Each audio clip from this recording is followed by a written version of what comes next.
Hey, Jake, what an amazing show. We've got a professional athlete turned substitute teacher, goes into social media and real estate, and he builds an amazing empire of rentals.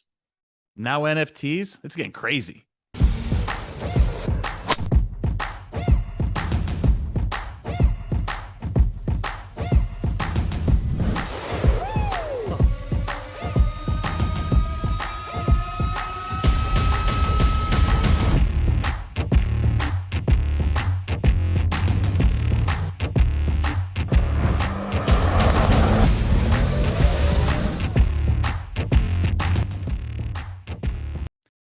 Gino, amazing show. What was your biggest takeaway?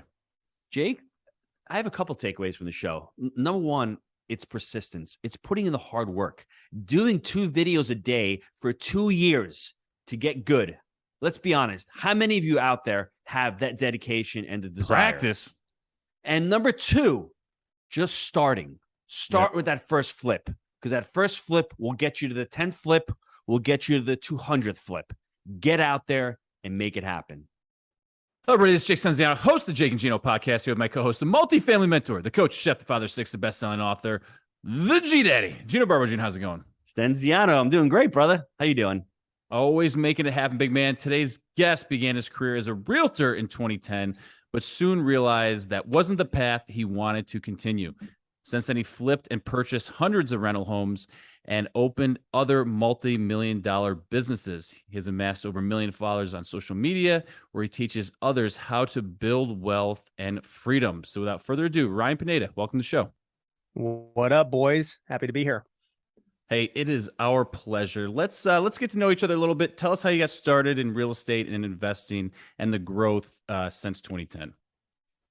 Yeah, so like you mentioned, I got started as a realtor in 2010. Was never passionate about it. I was playing pro baseball at the time. You know, I got drafted by the Oakland A's that year as well. So being a realtor was just like a side hustle, essentially. After a few years of doing that, I realized I hated being a realtor, had no desire to do real estate, period. And I kind of quit after a couple of years. Fast forward, you know, I get released from the Oakland A's, trying to figure my life out. What year was that? 2013 is when I got released after 3 years with them. And I'm like figuring out my life. I start doing little side hustles of substitute teaching. Then I start flipping couches and all these ways of just making money. And I started doing pretty good with that, actually. And it was the first time I ever really had money, because when I was playing baseball, I was making $1,200 a month. When I was substitute teaching, I was making $100 a day. You know, my wife was in college to become a teacher, which would make no money.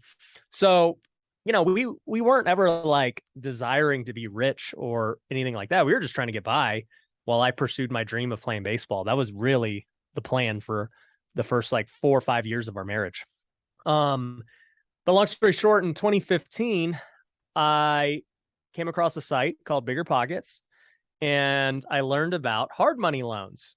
And I was like, wow, I could actually buy houses with hard money loans. I don't need like $200,000 cash. That's cool. So I ended up maxing out my credit cards, my wife and I's credit cards, and got enough for a down payment on a hard money loan, and bought my true first flip in 2015. And that flip ended up making 25 grand. And eventually, you know, I kept rolling that money into the next deal, into the next deal, and the next deal. And, you know, my first year I flipped 5 homes, second year 20, the third year 50, and almost 150 the fourth year. And so that was the first time, you know, I started making real money and, you know, having like a career outside of baseball. What was the worst job you had after baseball? Well, the hard part was, so even though I got released by the Oakland A's in 2013, I ended up playing 5 more years professionally in independent baseball. So I've lived everywhere you could imagine. I've lived in Cali, I've lived in New Jersey, Texas, North Dakota, Vancouver, Canada, Winnipeg, Canada, you name it. I've pretty much lived everywhere in the country. And, you know, terrible conditions, living in crappy apartments, host families, crappy buses, it taught me a lot about being frugal and just like dealing with circumstance. And, we always had a saying that if you don't like it, play better. And it's true. Like, don't complain about your situation, play better, and you won't be in this situation. If you were good enough, you'd be in the big leagues making the big bucks. And so I really always have had that mindset of, I don't give a crap what the government does. I don't give a crap what YouTube does. I don't care if somebody changes their rules. All I can do is just play better at whatever game I'm playing. And so throughout the time of trying to find myself and figure out what to do outside of baseball, I was substitute teaching. That sucked. I was making $100 a day doing that.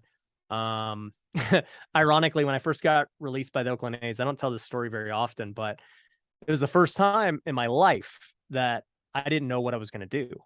And for years, I'm 5-year-old in T-ball. I'm the best player on my team every year along the way. I'm a freshman on varsity playing shortstop, batting third for the team. I get to college on full scholarship and I'm an All-American player of the year. Then I get drafted by the Oakland A's and, everything's going according to plan. And then 3 years in, the A's basically are like, dude, you ain't good enough. And your career is essentially over. And I'm thinking as a 24-year-old, what do I do?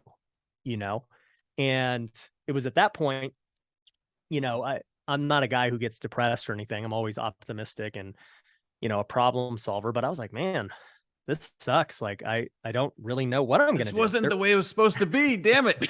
Yeah, I don't have a backup plan at all. Yeah. And I had already failed as a realtor. So I hated real estate. And so I just kind of substitute teach to get by and make money. But I started applying for jobs. And it's funny now, one of the jobs I applied for was Allegiant Airlines. It was like some weird job doing something. And I was like, oh, this makes like 40 grand a year. That's pretty stable. That's a good job. And I didn't even get an interview. Like literally in my entire career of business, I don't think I've ever had an interview for a job other than like, I guess subbing, I had to have an interview, but it's not like, that was a job where you better be here. It's like you pick and choose if you feel like subbing that day or not. It was kind of like being an entrepreneur. Mm-hmm. And so I did that. I hated it. I don't think I ever had another job. Like that was being a baseball player and subbing were my jobs. And then, I start flipping couches and that was my first successful endeavor in entrepreneurship. I thought you're kidding with that. No, I'm serious. So I gotcha. The way that happened was my wife and I what were got like married. the bed bug protocols to make sure you weren't like passing it on to the next guy? There were none. We're just letting it rip. I was flipping, letting it rip. Flipping it, baby. Me looking at it and being like, this looks pretty tight. Yeah. Cool, let's roll. Yeah. But yeah, so anyways, that came about because I furnished our whole apartment when we got married for like $1,000. And I remember while I was substitute teaching, I was sitting there thinking, I got such good deals on all that furniture. I bet I could go flip all of that for like $3,000 easily, right? Because I was buying a couch for $100, a mattress and a bed set for $100. I'm like, that stuff's at least $300. And sure enough, I end up going buying a couch to test my theory. I sell it a few days later, make $200, and I'm like, it's like that's Craigslist flipping or what? Yeah, at that time, there was no OfferUp. There was no Facebook Marketplace. It was pretty much just Craigslist. Yeah. And the light bulb clicked off. I go, if I just buy one of these a day, all I got to do is buy one good deal a day. I'll make $200 a day and I'll be chilling. And so that's what I did. I ended up buying a truck for $1,500. I bought a storage unit, started loading up on deals, relisting them on Craigslist, offering free delivery. And I did that every day. I'd pick up a couch a day. I'd deliver one a day. Eventually it became two a day. And, I was making $8,000 a month by the time I'd kind of scaled it and figured things out. All cash. Cash money. Ryan, my wife is a saint. She homeschooled 6 kids. She's amazing. How the hell did you stay married? How the hell did your wife say to you, we're going to Jersey? We got to live in Jersey. I mean, seriously, what was it difficult in a relationship early on, not knowing what you want to do and just jumping around, not having that stability? What's great is my wife and I got married very young. I met her when she was 18. I was 22. And we got engaged when she had just turned 20. We got married when she turned 21. and we were always broke. Like we didn't have money. So it was never like a thing. And we both knew that my dream was to be a professional, or not, I was a professional, but a big league baseball player. And so she was willing to support whatever it took. And honestly, she enjoyed it probably more than me at the end. She loved traveling and going to the games every day, and having friends with the other wives on the team, and she loved it. And I loved it too. That's why I kept playing, even though, my real estate business later on down the road was starting to take off. I was like, yeah, I still want to play. I know I can do real estate the rest of my life, but once I'm done playing ball, I'm done. There's nothing else. And so I played until I was 28, I think. I'm 33 now. And that year that I was playing, when I was 28, I flipped 50 houses that year. So I was still juggling both. And, at that point I was having my worst season, because flipping 50 houses while trying to play pro sports is not the easiest thing. You're getting pulled in two directions. It's hard to keep your head in. Yeah. So my head wasn't in the game anymore at that point, because the business was exploding, and it was a good problem. So by the time I got released that year, I was at peace. I was like, I've done everything I can. I played as long as I could. Obviously, I've got a future in this new endeavor. I'm at peace now with how my career has ended. We discussed before we started recording all the different businesses you're in. Can you just tell the listeners why you like real estate? I mean, what is real estate? How does it separate itself from a lot of the other businesses that you own? For me, real estate was the one thing I looked at where I was like, man, I truly believe anyone can do this, myself included. You don't need a degree. You can get started with little to no money. The checks are really big, depending on how good of a deal you get. And it's something that's going to always be around. You don't got to worry about it ever leaving. Food and shelter are always going to be around. Will YouTube always be around? Probably not. Is somebody going to overthrow Amazon one day? It's possible. I hope. I'm not worried about tech disruptions in housing. People are always going to need housing. And so I just think it's an industry that is probably the safest industry in the entire world for what you want to do. And it's not like and I'll be honest with you guys, starting out, I was not passionate about real estate, as I mentioned. And, to this day, am I passionate about like architecture and design and those things? Not really. I am passionate about teaching people how to build a real estate business. I think that's amazing. I'm more of a business person, I would say, at this point, whether it was flipping a couch, whether it was being in real estate, doing an NFT, doing social media. I like playing the game of business, whatever that may be. And I think real estate is the easiest business for anyone to start, and it's the most secure and safe and big money. Anyone can become a millionaire. Like, seriously, not everyone can become a social media millionaire. Not everyone can become a tech millionaire, an e-com millionaire, whatever, NFT millionaire. But I believe everyone can become a millionaire in real estate. At Jake and Gino, we say that we create multifamily entrepreneurs because we think our three-step framework is buy right, manage right, and finance right. So it's so conducive. There's not many investments out there that you can build a business through. We love managing our properties. When you first started out, what was your first multifamily deal look like? Your first apartment deal look like? Was that the first one you held and started cash flowing? What did that look like? I started buying, I don't think I bought a rental for my first 3 years. I probably flipped around 50 houses before I kept one as a rental, because I was so focused on building my cash up, and I knew I needed so much cash to do the next flip and grow and all that. So I was always protective of my cash. And I always thought, like, make 20K right now, 30K right now on this flip, or make $100 in cash flow. Give me the 30K, because I know I can multiply that 3 times over each year with more and more flips. And so I think it was the right decision. I mean, it worked out pretty well for me. But around that time, I want to say one of my first rentals was actually an Airbnb. And it was kind of an Airbnb by accident. We were being very successful. It was 2017, and my wife and I, or one of my investors actually, wanted to buy a vacation home. And he was like, dude, I'm trying to think of where I should get a vacation home near Vegas. I'm looking at these different places. And I go, you should look at a place called Big Bear. Back when I was in college, I used to go there. And it's a really cool, small little town. I bet you it kills it as a vacation rental. And 5 years ago, Airbnb was not what it was today, right? And, sure enough, I start looking at Big Bear, analyzing it. And I'm like, holy crap, dude, this is super undervalued because it's in California. California ain't cheap. At the time, I was looking at houses for like 200 grand. Well, cabins.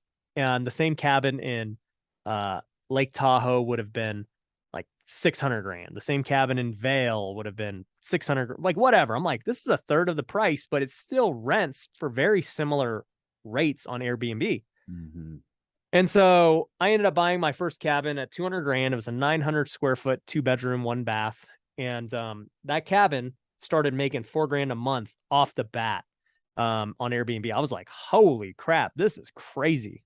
And I ended up buying out the town there over the years, and I bought about 10 units. And then they started to target me as I got more famous. No, seriously, they hate me. So, that was my first endeavor into rentals, like buying a vacation home that ended up turning into a rental because it was just booked so often. But then I also experimented with other types of rentals. I started hearing people say, oh, buy these little $10,000, $15,000 homes and blah, blah, blah. I'm like, okay. So I literally bought 5 different homes in 5 states. The dumbest thing ever. I bought like a $7,000 home in Indiana. I bought a duplex in Buffalo. I bought Rochester, Memphis, something in Arkansas, something in, dude, literally, I went on Facebook and just looked at all these deals, and I'm like, oh, that cash flow is 800, and I can buy it for 10,000. You can't lose money with 10 you grand. can't lose money. Dude, for $7,000. You got to be able to make money on a $7,000 house. Come on, Bro, I don't care where it is. Bro, the house I thought was the best deal ever. It was 2,400 square foot triplex in Pennsylvania. I bought it for $12,000. I was like, dude, I'm getting this for like $10 a square foot. This is insane. It was stupid. Or $5 a square foot. And it needed like 10 grand of work. And I'm thinking, dude, this is going to rent like crazy. It's going to get like $1,500 a month. And, we start renting it and doing all this stuff. And you don't realize until why it's $12,000. Basically, none of them made money. And by the time I sold them all, none of them had appreciated or any, like I sold them for like what I was into them for years later. I'm like, okay, these are dumb. Never buying these again. The Airbnbs turned out well, and random houses in Vegas that I ended up keeping all turned out well. And, during that time, I guess to go back to the original question of multifamily, I had bought the triplex and the duplex. The first larger multifamily I bought was in Vegas, a 10 unit, which actually sold this year. Seller finance deal, bought it for 300 grand, 10 units. Put about, yeah. And with that deal, I ended up having no payments for 3 years. It was 15 grand basically down. And I just sold it this year for like 1.2. And I never made a payment on it for like 3 years. And then I sold it. So that was good. But, then I started a fund last year. And in the last year, we've bought around 530 units or so, something like that. So the fund has been really cool doing. And yeah, I think after all the years of investing now, I kind of have a opinion on what I believe is the best way to invest for me personally at this point, based on literally trying everything you can in investing. Airbnb, cheap homes, normal homes, 10 plexes, 300 units, the ghetto, nice areas. I've bought anything you can imagine. Yeah, but Ryan, that's the thing. Most people want to start with the 300 units. You've got the experience. You've gone through all of that. So your paradigm has completely shifted from where you started to where you are now. What would you say to the investor who's out there who wants to say, I want to start in multifamily? I think anybody can start in multifamily personally. What would you say to them? They want to start in real estate right now. What should they start doing right now? Because the market has changed a lot in the last 5 years. Let's be honest. So, yeah. At my coaching program, we teach people how to buy single family, flip wholesale, keep it as rentals. Like that's our focus. There are people who buy multifamily. I mean, obviously I buy multifamily, so I do talk about it, but that's not the focus. This is my take. I've seen investors be very successful at all different things, man. I mean, to see you guys be super successful in multifamily, to see myself start as a flipper. I had my friend Matt on a Frio on talking about triple net leases, and this guy's killing it, just flipping those and keeping them. My buddy AJ Osborne's killing it on storage. Him and I are converting a Kmart together here in Vegas into storage. Always wonder what they'd use those for. That's great. Kmart sucks, my friend. You know what I mean? Bed Self-storage. Bath and Beyond is next, right? Yeah, we're gonna kill it on that deal. But basically, I've seen a lot of different paths to success. And when I teach people, I try to be as objective as possible of like, okay, based on your situation, here's what I would do, right? So I think that there's no right way. It depends on your situation. For instance, if you're killing it in your W-2 or your business that has nothing to do with real estate, right? You're a high income earner. You're making over $250,000 a year. I would say you're probably best off, if you really love that career, focusing on building that career and that business and investing in funds and syndications. Like, let the experts like you or I do it. And I think you'll do better, because overall the net positive would be you spend no time in real estate, you spend all your time growing your business, and you make a lot of money on both sides. Whereas if you stop doing your W-2, you lose focus, or you take away focus from your business to go hunt one deal that you're not really good at hunting, and you're going to have to go operate it. It's going to take time away. I don't think you should go full-time in real estate. I think you should just invest in a fund if you're already a high income earner. Mm-hmm. Now, on the flip side, if you're completely broke, you got nothing but time, you're going to go hunt deals. Do I think it's easier to go get a big multifamily or a single family wholesale deal? I would say getting the single family wholesale deal is probably a lot easier.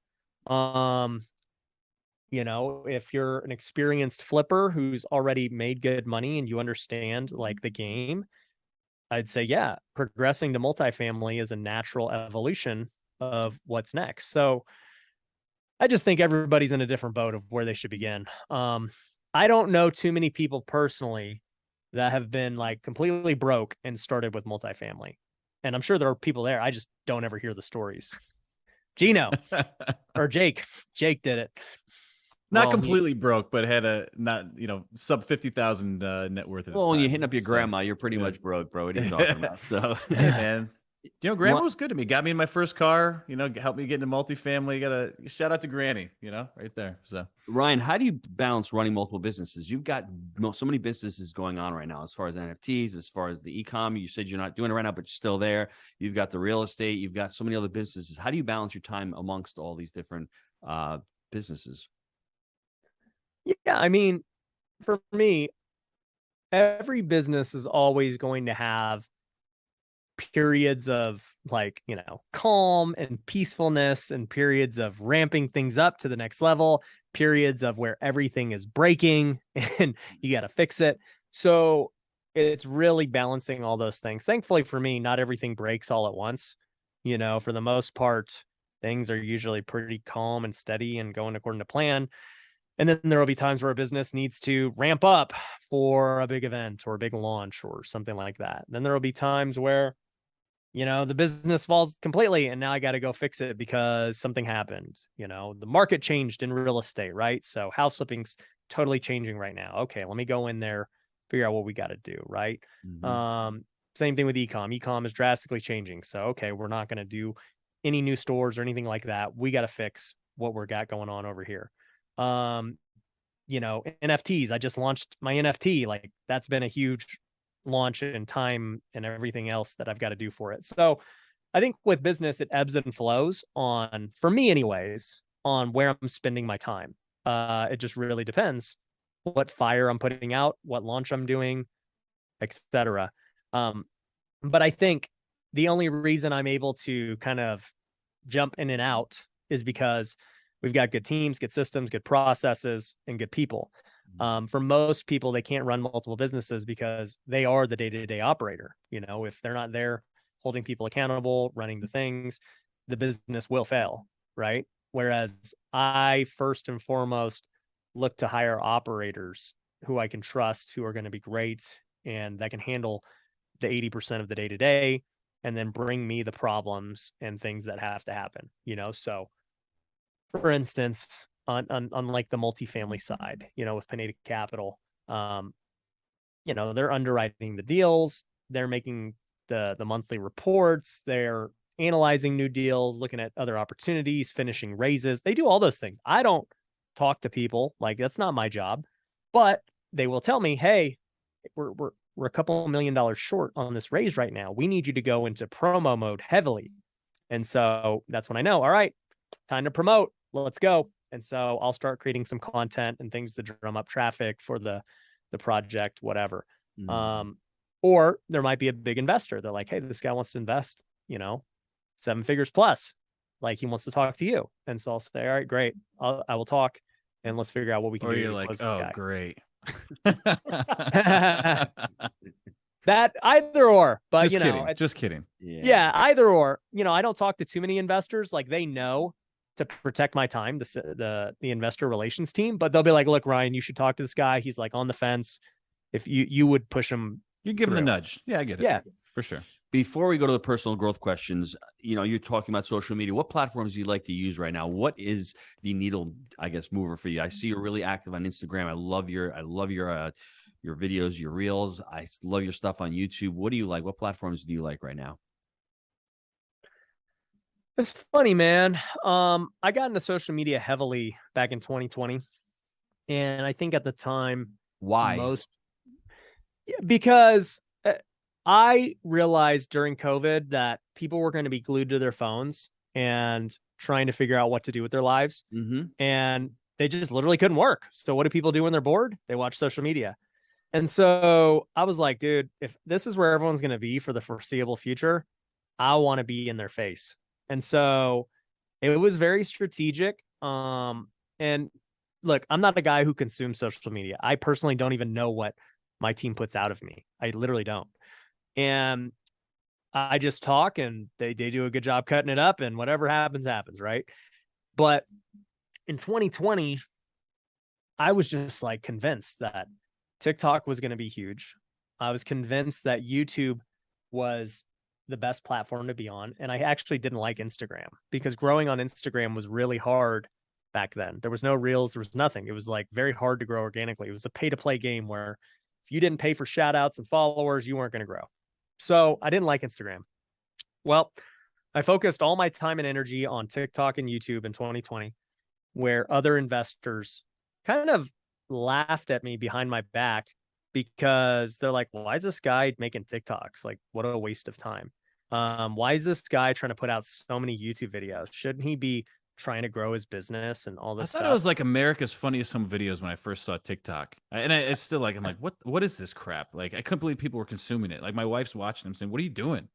And I'm like, wait, you like America's Funniest Home Videos. I get this now. So that, yeah. So anyways. Yeah. And I looked at it and TikTok for me, as I started scrolling through it and seeing what was going on, I go, this is actually like really addicting, this style of content. Yeah. And the quick dopamine hits, the ability to just do it, I was like, this is going to be big. So every day in 2020, I did 2 TikToks a day right there in my kitchen. I filmed them. I had no team, edited them on the app, posted 2 a day. So I basically filmed 700 on my own to learn how to be really good at that style of content and to learn what people wanted.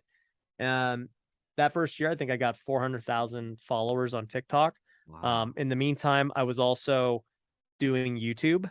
You know, I started with 0 on both. And this was all based around real estate content. You weren't real estate singing business. Like, you weren't singing like Cotton Eye Joe or something like that and doing like 2-step dances. Well, when I first started on TikTok, I did start dancing initially for just like, I'm like, I don't even know what to do. But eventually I realized, oh, people like actually will want to hear what I have to say about real estate. Okay, let's do this. So yeah, no Cotton Eye Joe, but other dances. Gotcha. I mean, whatever it takes, right? Whatever it takes. If I have to go Cotton Eye Joe, then so be it. So I ended up doing YouTube as well because I was convinced that since Google kind of owns the world, being the number, like if people want to search house flipping or something, they're going to show my YouTube video if I have a good video about it. And so I started making YouTubes. I think by the end of year one, I want to say I had 75,000 subs, which was really hard to do.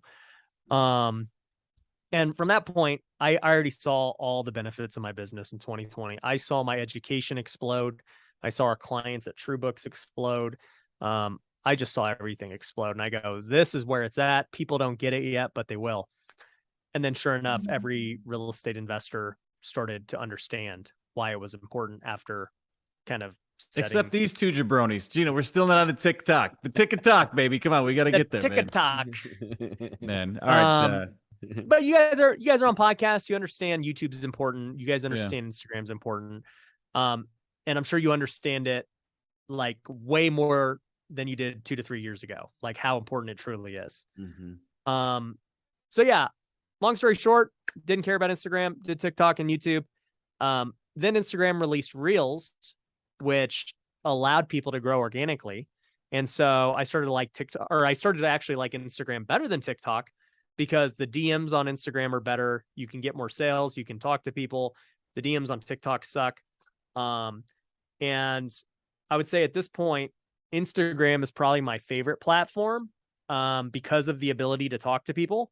Whereas on YouTube, that just doesn't happen. You post a YouTube. And it's all Reels now, so it's kind of your bread and butter. Yeah. So it fits what I'm doing super well. I think YouTube is still great.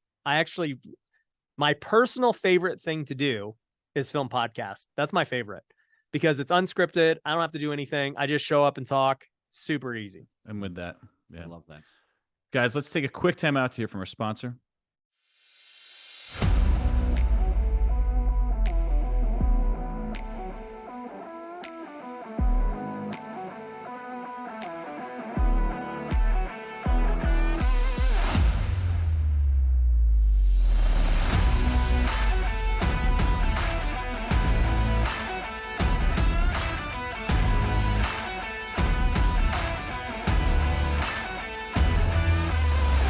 If you are looking to get involved in multifamily, this is where you need to be.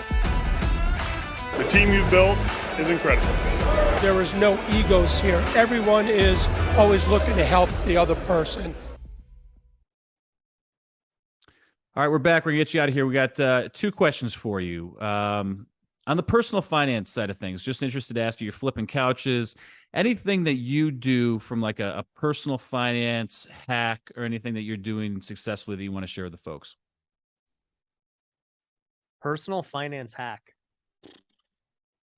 I was hearing the couches, man. And I thought, this might be, he might have some gold up his sleeve here, but maybe not. He don't have to hack anymore. He used to have to hack years ago when he was substitute teaching, but now there's not a little less hacking going on right now, Well, if you go search YouTube for couch flipping, you'll see millions of videos that were inspired from it, or views, I should say, on videos. So I think that is a great side. I think it's still the best side hustle, like anyone can go do right now.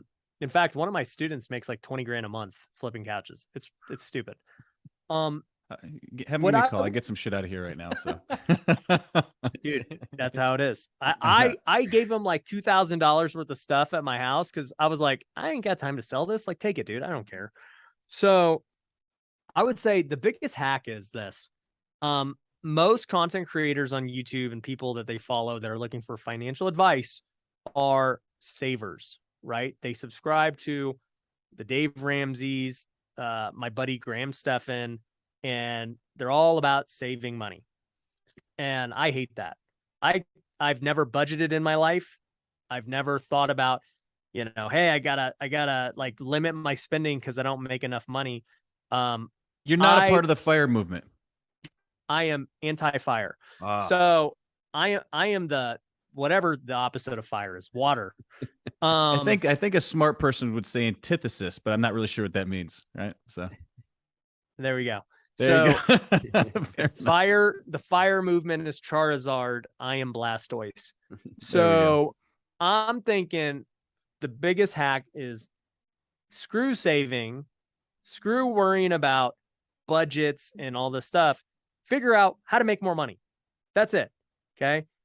Even if your income is capped at your current position, that's fine, right? We as entrepreneurs know we can make as much as we want, right? It's just a matter of how innovative we're willing to be What kind of risk are we willing to take? Are we willing to adapt and pivot and do what needs to be done?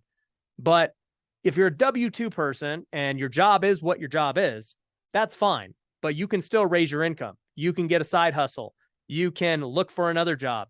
You know, there's many things you can do. So instead of just thinking that your income is capped at a certain level and that is what it is, and you're going to have to budget to that level, screw that. Think about, what can I do to get to the income that I desire, to live the lifestyle I desire? And that's what I've always done. Taxes going up, make more money. Recession, make more money. Your wife wants more shit, make more money. I'm with you, man. Gino, what you got? That's it. That solves the problem of, well, money doesn't solve all your problems, but it solves those problems, though. It solves those problems for sure. So 2 things real quick. Number one, I'm an advocate of saving, but only saving to buy an asset, because that asset should pay for the event. That's what I think everyone should be thinking about as an entrepreneur, or as just an average person. You don't save for retirement.